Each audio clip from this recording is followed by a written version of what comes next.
الحمد لله نحمده ونستعينه ونستغفره ونعوذ بالله من شرور أنفسنا ومن سيئات أعمالنا من يهده الله فلا مضل له ومن يضلل فلا هادي له وأشهد أن لا إله إلا الله وحده لا شريك له وأشهد أن محمدا عبده ورسوله أما بعد فإن خير الحديث كتاب الله وخير الهدي هدي محمد صلى الله عليه وسلم وشر الأمور محدثاتها وكل محدثة بدعة وكل بدعة ضلالة وكل ضلالة في النار. أعوذ بالله من الشيطان الرجيم. بسم الله الرحمن الرحيم. والذين جاهدوا فينا لنهدينهم سبلنا. رب اشرح لي صدري ويسر لي أمري واحلل عقدة من لساني يفقهوا قولي. سبحانك لا علم لنا إلا ما علمتنا إنك أنت العليم الحكيم. محترم اساتذہ کرام، دینی ملی بھائیوں، عزیز طلبہ، اللہ کا بڑا ہی فضل و احسان ہے کہ اس نے پھر دوبارہ ہم سب کو اس علمی قلعے کے اندر جمع فرمایا. اخذ و استفادہ کا سلسلہ تو براہ راست اساتذہ اور طلباء کے درمیان اس سال جاری نہیں ہو سکا. اس پر ہم جتنا بھی افسوس کریں کم ہے، لیکن اس پہ بھی ہمیں اللہ کا شکر ادا کرنا چاہیے کہ ہم دوبارہ مدارس کی طرف رخ کر رہے ہیں. اللہ تعالیٰ کی مشیت و مرضی اگر شامل حال رہی تو انشاءاللہ تعلیم و تربیت کا سلسلہ انشاءاللہ جاری رہے گا. عزیز طلبہ، آج کے خطبے کے لیے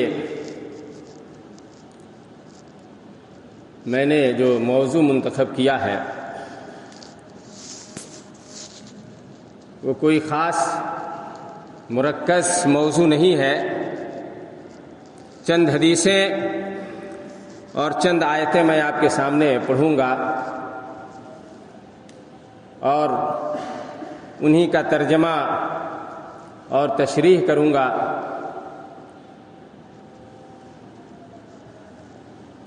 ان آیتوں اور ان حدیثوں کے اندر ہمارے اور آپ کے لیے کچھ حوصلے کی چیزیں ہیں، کچھ ہمت افزائی کی باتیں ہیں. اس میں کوئی شک نہیں کہ اس کائنات میں ہمارا کوئی اختیار نہیں. جو کچھ ہے اللہ کے ہاتھ میں ہے. جو کچھ اس دنیا میں ہوتا ہے اللہ کی مشیت اور مرضی سے ہوتا ہے. وَمَا تَشَاءُونَ إِلَّا أَن يَشَاءَ اللَّهُ. جو تم چاہو گے وہ نہیں ہوگا بلکہ وہ ہوگا جو اللہ چاہے گا. اللہ تبارک و تعالیٰ نے ہمیں بھی جزوی مشیت اور ارادہ عطا فرمایا ہے، لیکن ہمارا ارادہ، ہماری مشیت اللہ تعالیٰ کے ارادے اور اللہ تعالیٰ کی مشیت کے بالکل تابع. اللہ جو چاہے گا وہ ہوگا، ہمارے چاہنے سے کچھ نہیں ہوگا. یہ عقیدہ ہمارے دل میں ہمیشہ قائم رہنا چاہیے. اب اس سے آگے ہم بڑھتے ہیں. اس عقیدے کو اپنے دل میں راسخ کر لینے کے بعد اب ہم حالات پہ اگر غور کریں تو ہمیں یہ بات سمجھ میں آتی ہے کہ اب تک جن حالات سے ہم گزرتے رہے ہیں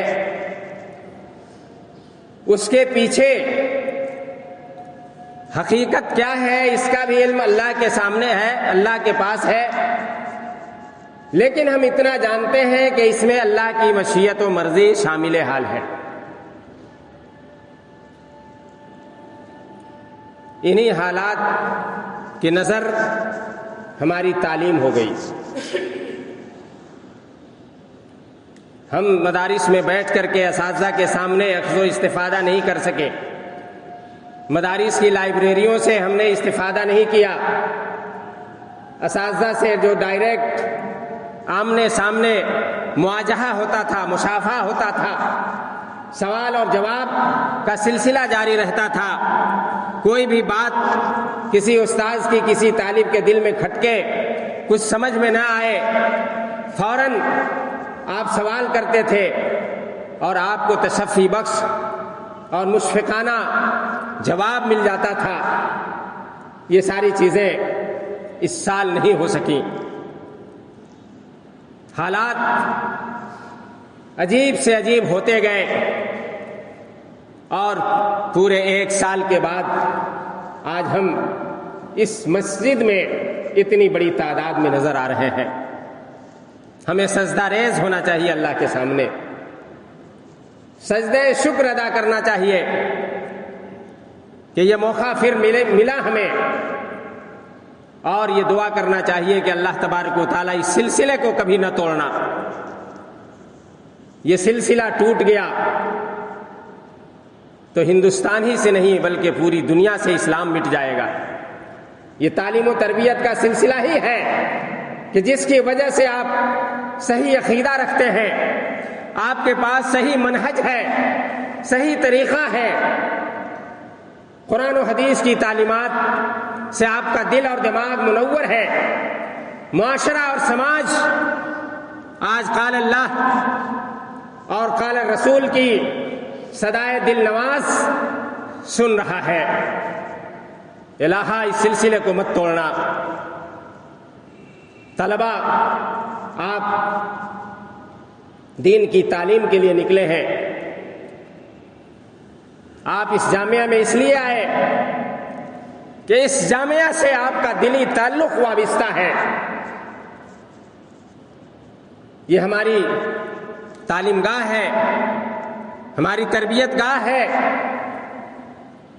یہاں ہم اپنا مستقبل سنوارتے ہیں، اپنا دین اور عقیدہ درست کرتے ہیں، تعلیم و تربیت کے زیور سے آراستہ ہوتے ہیں۔ دلی محبت ہے ہمیں اس ادارے سے اور اس قسم کے تمام اداروں سے جو ہندوستان میں اور دنیا کے تمام گوشوں میں دین کا چراغ جلا رہے ہیں۔ عزیز طلبہ، ہم لوگوں نے محسوس کیا ہے کہ آپ کے اندر کچھ مایوسی کی کیفیت ہے۔ ہم لوگوں نے آن لائن تعلیم حاصل کی اور آج امتحان ہمیں آف لائن اساتذہ کی نگرانی میں بیٹھ کر کے ادارے کے اندر دینا پڑ رہا ہے۔ پتہ نہیں ہم کامیاب ہو پائیں گے کہ نہیں، کہیں ایسا نہ ہو کہ ہم ناکام ہو جائیں، اچھے ڈھنگ سے ہم نے پڑھا نہیں، اساتذہ سے دروس آمنے سامنے نہیں لے سکے۔ کچھ مایوسی طلبہ کی طرف سے نظر آ رہی ہے۔ اسی مایوسی کو دور کرنے کے لیے میں چند حدیثیں آپ کے سامنے پڑھنا چاہتا ہوں۔ والذین جاہدوا فینا لنہدینہم سبلنا، قرآن کریم کی آیت آپ سامنے رکھیے۔ جو ہمارے راستے میں کوشش کرتے ہیں ہم انہیں راستے کی رہنمائی کرتے ہیں۔ اللہ تبارک و تعالیٰ کا یہ واضح ارشاد ہے، اللہ کا یہ قانون ہے کہ جو بھی اللہ کے راستے میں نکلتا ہے اللہ تبارک و تعالیٰ اس کی مدد فرماتا ہے، اس کے لیے راستہ ہموار کر دیتا ہے۔ منزل تک اسے کامیاب پہنچا دیتا ہے. اور بھی اس طرح کی بہت ساری آیتیں قرآن مقدس کے اندر موجود ہیں. کوشش ہماری کامیاب ہوتی ہے. یہاں ایک نقطے پہ آپ ذرا ٹھہریں اور غور کریں کہ آپ کی طرف سے کوشش ہو رہی ہے یا نہیں. کامیابی کے لیے آپ کوشش کر رہے ہیں یا نہیں. اگر آپ کوشش کر رہے ہیں اور آپ اپنی کوشش میں مخلص ہیں، اللہ پہ توکل ہے، اللہ پہ بھروسہ آپ نے کیا ہے، تو آپ کی کوشش کامیاب ہوگی، آپ ناکام نہیں ہوں گے. آپ کامیابی سے ہمکنار ہوں گے انشاءاللہ. اگر کوشش آپ کر رہے ہیں اور کوشش مخلصانہ ہے، اللہ تبارک و تعالیٰ سے آپ دعا کر رہے ہیں، توکل کر رہے ہیں، اللہ پہ بھروسہ کر رہے ہیں، اور جتنا ہو سکتا ہے آپ کر رہے ہیں، آپ بالکل اطمینان رکھیے، کسی طرح کی کوئی مایوسی کی بات نہیں. اور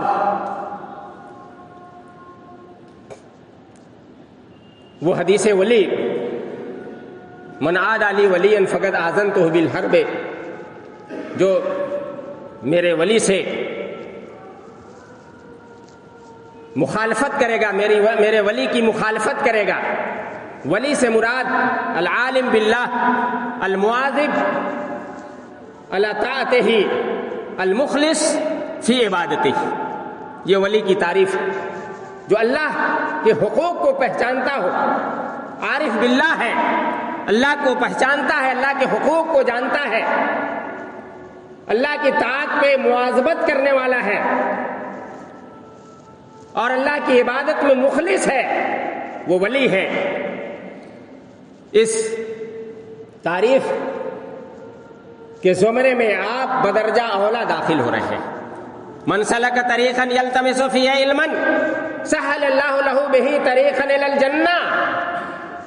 جو علم کے راستے پہ نکلتا ہے، اللہ تبارک و تعالیٰ اسے جنت کا راستہ دکھاتا ہے. آپ سچے اللہ کے ولی ہیں، اللہ کے دین کے لیے، اللہ کے دین کو سیکھنے کے لیے آپ نکلے ہوئے ہیں، آپ جنت کے راستے پہ ہیں. اللہ تبارک و تعالیٰ آپ کی مدد کرے گا. اس حدیث کے اندر یہ ہے کہ بندہ جن چیزوں سے میرا تقرب حاصل کرتا ہے اس میں فرائض ہے. فرائض یہ اللہ تبارک و تعالیٰ کے تقرب حاصل کرنے کا سب سے بڑا ذریعہ ہے. وما یزال عبدی یتقرب الی بالنوافل حتی احبہ فاذا احببتہ کنت سمعہ الذی یسمع بہ وبصرہ الذی یبصر بہ ویدہ التی یبطش بہا ورجلہ التی یمشی بہا وَإِذَا سَأَلَنِي أَعْطَيْتُهُ وَلَئِنِ اسْتَعَاذَنِي لَأُعِيذَنَّهُ. اس جملے پہ آپ غور فرمائیے کہ بندہ جن چیزوں سے میرا تقرب حاصل کرتا ہے ان میں وہ چیزیں ہیں جن کو میں نے ان پہ فرض کیا ہے، یعنی فرض عبادات میں نماز سب سے اہم ہے، اور ہمیشہ نوافل کے ذریعے سے میرا تقرب حاصل کرتا رہتا ہے.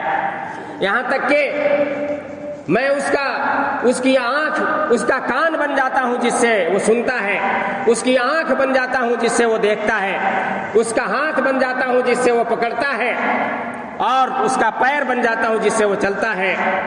اور وہ مجھ سے مانگتا ہے، میں اس کے مانگ کو پورا کرتا ہوں.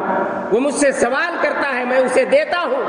وہ مجھ سے پناہ طلب کرتا ہے، میں اسے پناہ دیتا ہوں. اس حدیث کے علمی پہلو پہ میں گفتگو نہیں کروں گا.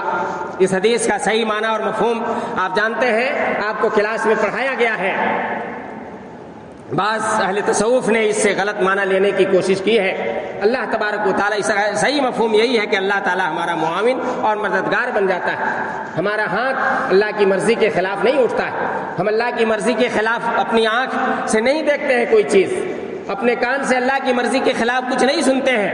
اللہ تعالیٰ ہمارا نگراں اور محافظ ہوتا ہے، دین کے معاملے میں ہماری مدد فرماتا ہے۔ اور سب سے بڑی چیز جو اللہ کے رسول صلی اللہ علیہ وسلم نے فرمائی، حدیث قدسی ہے، اللہ تعالیٰ کہتا ہے کہ بندہ مجھ سے سوال کرتا ہے، میں اس کے سوال کو پورا کرتا ہوں، یعنی اس کے جو کچھ وہ مانگتا ہے مجھ سے میں وہ دیتا ہوں۔ آپ اللہ سے کامیابی مانگیں گے، امتحان میں کامیابی مانگیں گے، علم مانگیں گے، دنیا کی کوئی بھی جائز چیز کا سوال اللہ تبارک و تعالیٰ سے کریں گے تو اللہ تبارک و تعالیٰ وعدہ فرما رہا ہے کہ اللہ تبارک و تعالیٰ آپ کو دے گا، آپ کو محروم نہیں کرے گا۔ آپ اللہ کے ولی ہیں، آپ اللہ کے نیک بندے ہیں، آپ اللہ کے راستے میں نکلنے والے لوگ ہیں۔ آپ نیت کے اندر اخلاص پیدا کر کے اس جامعہ کے احاطہ کے اندر تشریف لائیں کہ اللہ تبارک و تعالیٰ کا ہم دین سیکھیں گے، علم حاصل کریں گے، کامیابی کی ایک منزل ہم طے کریں گے۔ آپ اللہ کی رضا کے لیے، اللہ کی خوشنودی کے لیے یہاں تشریف لائے ہیں۔ یہ جماعت جو آج نظر آ رہی ہے، میں جذبات میں جانا نہیں چاہتا، کبھی کبھی درس دیتے ہوئے بھی ہم جذبات سے مغلوب ہو جاتے تھے کہ آج وہ طلبہ جو کلاسوں میں ہمارے سامنے ہوتے تھے آج نہیں ہے، وہ کہیں دور دراز ہے، ہم یہاں بند کمرے میں بیٹھ کر کے انہیں پڑھا رہے ہیں۔ جذبات سے مغلوب ہو جاتے تھے، کبھی دعا زبان سے نکلتی تھی اور ادھر آنکھ سے آنسو بھی جاری ہوتا تھا۔ الہا تو نے یہ کیا کر دیا، یہ ہمارے کس گناہ کی یہ سزا ہے۔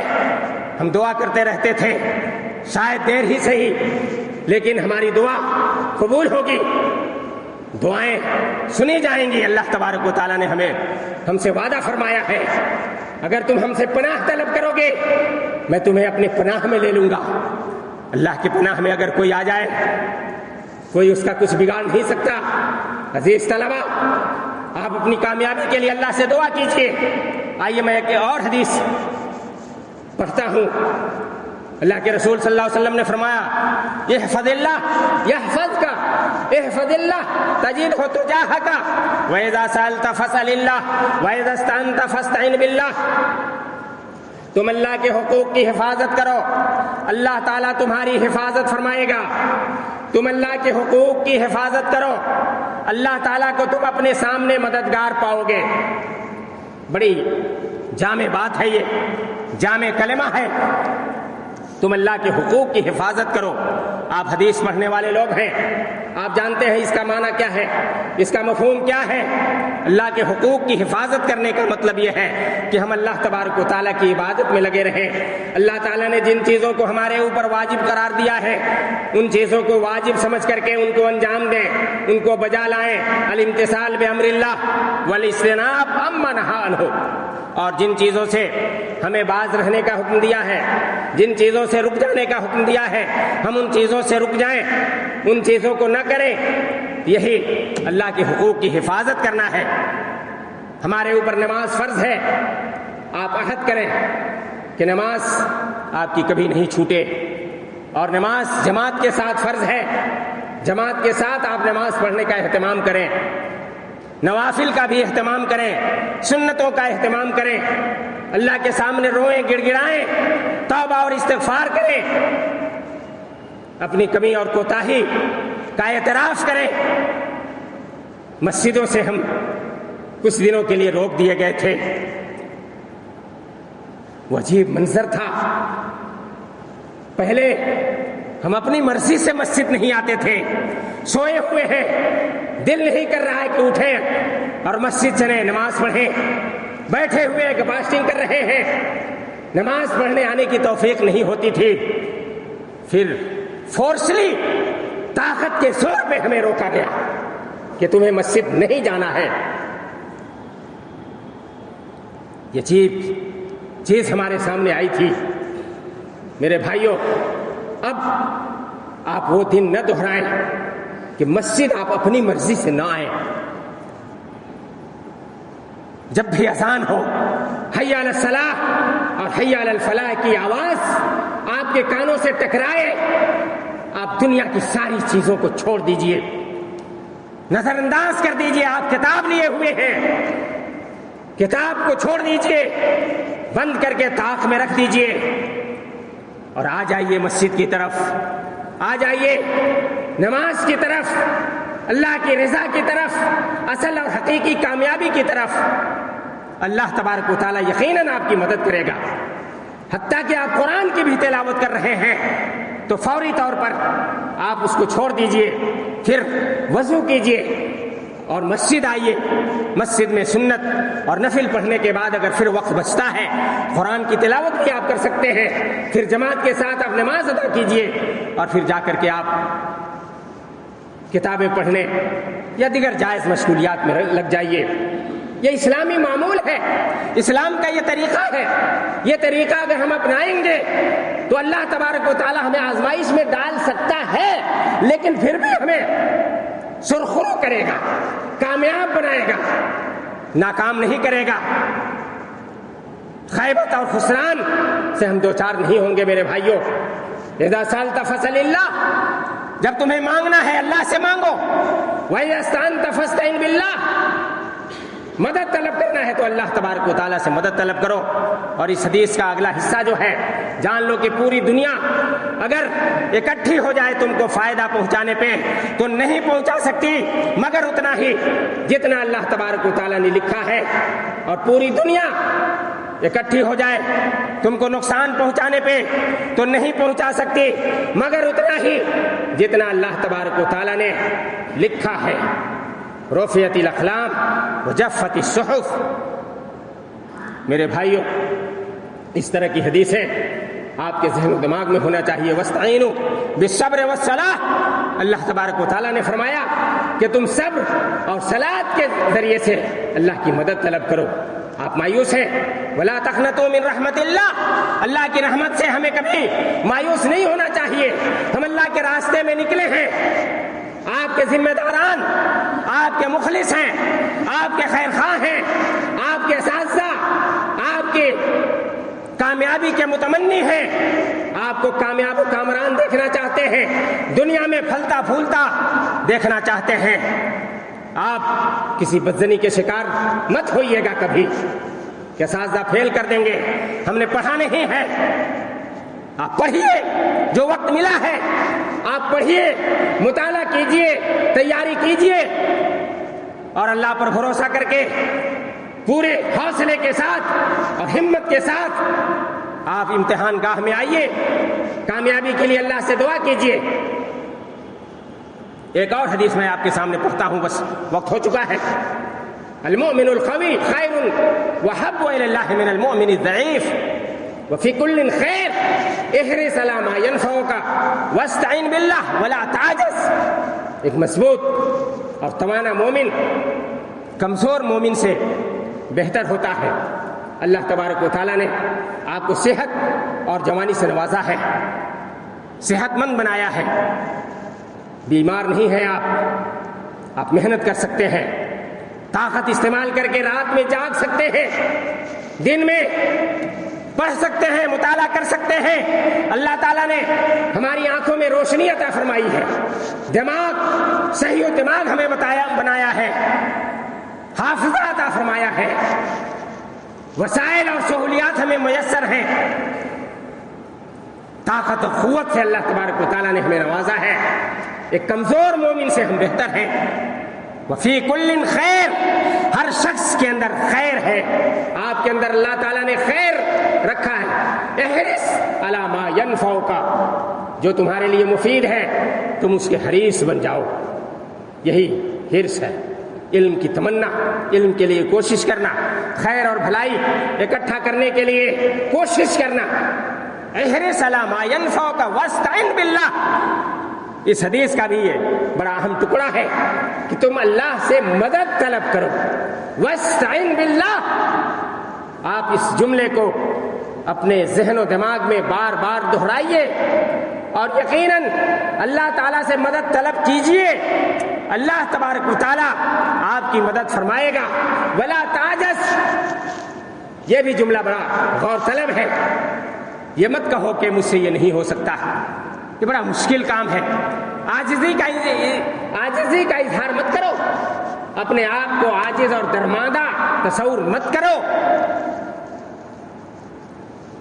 کوشش کرو۔ کوشش یہ کامیابی کا زینہ ہے۔ آپ کوشش کریں، لگے رہیں، جتنا وقت آپ کو مل رہا ہے اس وقت کو آپ کام میں لائیں، اللہ سے مدد طلب کریں اور فرائض اور نوافل کا اہتمام کریں، اللہ سے مدد طلب کریں، اللہ پہ توکل کریں، اللہ پہ بھروسہ کریں۔ اللہ تبارک و تعالیٰ آپ کی مدد کرے گا اور آپ کامیاب ہوں گے۔ اللہ تبارک و تعالیٰ سے میری یہ دلی دعا ہے کہ اللہ تبارک و تعالیٰ ہم سب کو کامیابی سے ہمکنار کرے۔ جو مایوسی ہمارے دلوں میں چھائی ہوئی ہے الہ، یہ مایوسی ہمارے دلوں سے دور کر دے، ہمیں ہمت اور حوصلہ عطا فرما، ہمیں رغبت اور علم کی طلب عطا فرما، اور جو جن وسائل سے ہم محروم رہے الہ، ان وسائل سے اور ان اسباب سے پھر دوبارہ ہمیں جوڑ دے الہ۔ جب تک ہمیں اس دنیا میں زندہ رکھ ایمان اور یقین کے ساتھ، اور جب ہماری موت آئے تو ایمان اور یقین کے ساتھ۔ آمین۔ ان اللہ و ملائکتہ یصلون علی النبی یا ایھا الذین آمنوا صلوا علیہ وسلموا تسلیما۔ اللهم صل علی محمد وعلی آل محمد کما صلیت علی ابراہیم وعلی آل ابراہیم انک حمید مجید۔ اللهم بارک علی محمد وعلی آل محمد کما بارکت علی ابراہیم وعلی آل ابراہیم انک حمید مجید۔ ان اللہ یأمر بالعدل والإحسان وإیتاء ذی القربى وینہی عن الفحشاء والمنکر والبغی یعظکم لعلکم تذکرون۔ ولذکر اللہ تعالی اعلی وأعلی والذو أتم وأهم وأکبر۔